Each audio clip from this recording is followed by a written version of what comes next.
اعوذ باللہ من الشیطان الرجیم بسم اللہ الرحمن الرحیم السلام علیکم ورحمۃ اللہ وبرکاتہ۔ نماز کے دوران میں اگر آپ کے منہ میں بلغم آ جائے یا بہت زیادہ تھوک جمع ہو جائے تو آپ ایسی حالت میں کیا کریں، کیونکہ کبھی کبھی ایسا ہوتا ہے کہ تھوڑا سا تو آپ برداشت کر سکتے ہیں، زیادہ آ جائے تو تکلیف میں آ جاتے ہیں، نہ نماز پڑھی جاتی ہے، وہی بات ہے، نہ نگلا جاتا ہے نہ اگلا جاتا ہے، تو ایسے میں کیا کریں؟ تو ایسے میں ہماری کچھ احادیث ہیں جو ہمیں بتاتی ہیں کہ ہمیں یہ کیا طریقہ اختیار کرنا چاہیے کہ جس سے ہم اس گندگی سے اس کو نکال بھی دیں اور گندگی بھی نہ ہو۔ صحیح بخاری کی ایک حدیث ہے 414 ہے، ابو سعید خدری رضی اللہ عنہ سے، کہ نبی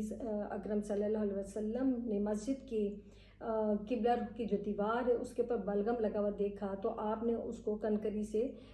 کھرچ کر صاف کر دیا، اور پھر فرمایا کہ کوئی ایسا شخص جس کو بلغم پھینکنا پڑ جائے تو وہ اپنے سامنے کی بجائے کہ سامنے وہ پھینکے، دائیں پاؤں کے نیچے تھوک دے تو زیادہ بہتر ہے۔ پھر ایک اور حدیث سنن ابو داؤد کی 480، اس کے اندر بھی اسی طرح سے تھا، اور آپ صلی اللہ علیہ وسلم کو غصہ آیا جب بلغم لگا ہوا دیوار کے پہ، قبلہ رخ کی دیوار پہ لگا ہوا دیکھا تو آپ صلی اللہ علیہ وسلم نے فرمایا کہ کیا تمہیں اچھا لگے گا کہ تمہارے منہ پہ بھی کوئی تھوک دے؟ اتنی بڑی بات کی ہے، کیونکہ قبلہ رخ تھوکنا منع ہے، سختی سے منع ہے کہ قبلہ رخ آپ تھوک نہیں سکتے۔ تو کبھی نماز کی کوشش کریں کہ گھر میں بھی ہوں تو اگر آپ کو بلغم آ رہا ہے، تھوک آ رہی، تو آپ قبلہ رخ ہو کے مت تھوکیں، اور اگر آپ مسجد میں بیٹھے ہیں تب بھی آپ ایسا نہیں کریں گے۔ اس کے کچھ اپنے آداب ہیں، اس کے آداب یہ ہیں کہ دائیں طرف سیدھا ہاتھ کی طرف پھینکنے کو اس لیے منع فرمایا گیا ہے کیونکہ ایک طرف فرشتے بھی آپ کا یہاں پہ موجود ہوتا ہے۔ پھر الٹی طرف تھوکنے کا یہ ان کو کہا گیا ہے جو بالکل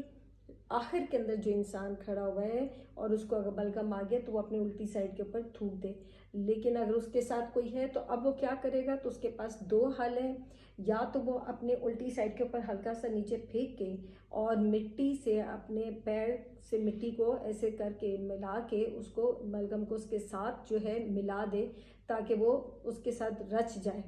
اکیلا نہ پڑا رہے۔ اور کیونکہ آج کل کا زمانہ ایسا ہے کہ مسجدوں میں لگے ہوئے ہیں،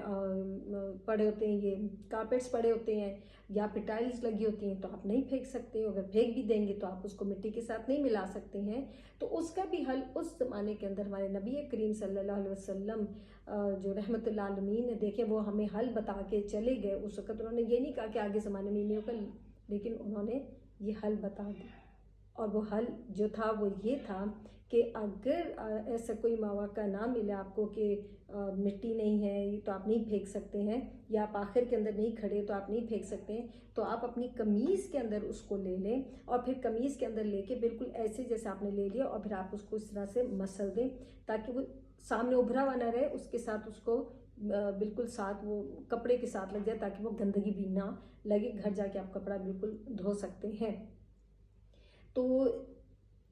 اس چیز کا بڑا اہتمام کرنا ہے۔ عموماً لوگ بلغم آنے پہ یہ نہیں دیکھتے قبلہ رخ کھڑے ہیں کہ نہیں کھڑے ہیں، وہ فوراً تھوک دیتے ہیں۔ کوشش کریں، آپ کے پاس نہیں ہے کوئی حل، کوئی نئی چیز آپ کو پتہ لگ رہا ہے کہ کعبہ کے رخ ہوں یا نہیں ہوں، تو تھوڑا سا آئیڈیا لے کے کر لیں، اگر نہیں ہو تو پھر اللہ تعالیٰ معاف کرنے والوں میں سے ہے، کیونکہ جس کا حکم دیا گیا ہے اس کو ہمیں پورا کرنا ہے۔ اور اگر کچھ بھی نہیں ہے، آج کل تو خیر ویسے ہی رومال کا بھی ہے، فیشن تو نہیں کہنا چاہیے، لیکن رومال مل جاتے ہیں، آپ رومال آپ کی جیبوں میں ہوتے ہیں، آپ اسے اپنے بلغم کو اس کے اندر لے سکتے ہیں۔ ٹیشو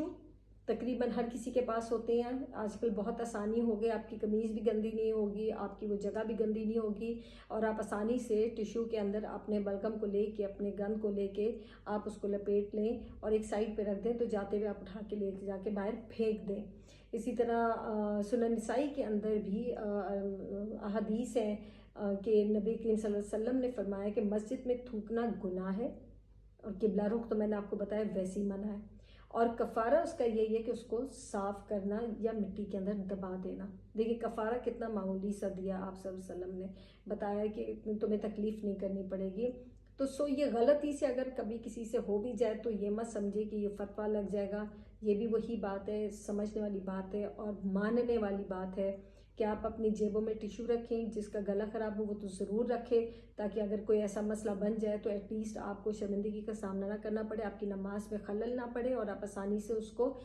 ٹیشو کے اندر رکھ کے صاف کر کے اور پھر جاتے ہوئے ساتھ لے جا کے اس کو کسی ڈسٹ بن میں آپ پھینک سکتے ہیں، تو یہ بڑی آسانی ہوگی۔ تو یہ بہت احتیاط رکھنی ہے، قبلہ رخ تھوکنا نہیں ہے اور مسجد کے اندر تھوکنا نہیں ہے، اس چیز کی بہت احتیاط کرنی ہے۔ اور اگر تھوک آ جائے، بلغم آ جائے، تو اس کو کس طریقے سے ہینڈل کرنا ہے یہ میں آپ کو بتا چکی ہوں۔ آپ سب اپنا بہت خیال رکھیں، خوش رہیں، خوش رکھیں، خوش رکھنا زیادہ ضروری ہے۔ السلام علیکم ورحمۃ اللہ وبرکاتہ۔